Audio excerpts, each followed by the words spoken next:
শুভ দুপুর বন্ধুরা। এখন বাজে দুপুর 1:30। তো এখন দুপুরের খাবার খেতে বসেছি। তো কী কী আছে আজকের আমার দুপুরের থালিতে, বাটি চাপা 1 বাটি ভাত নিয়ে নিলাম, আলু উচ্ছে সিদ্ধ মাখা, আর 2টো শশার টুকরো, আর লাউ আলু কাতলা মাছের পেটি দিয়ে একটা পাতলা ঝোল বানিয়েছি। তো আমি খেতে বসে গেছি। আর খেতে গিয়ে আপনাদের একটা গল্প শোনাই।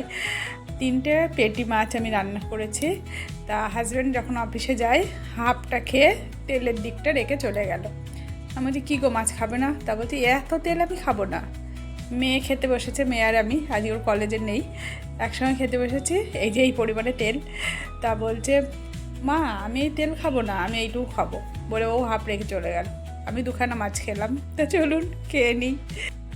আমি এগুলো ফেলতে পারলাম না। আর আমার চোখের ওপর কেমন বিউটি স্পট আছে আপনারা তো দেখেছেনই, কিন্তু তবুও ফেলতে পারলাম না। রান্না করেছি, এত দামের মাছ ফেলে দেবো? আমি খেয়ে নিলাম।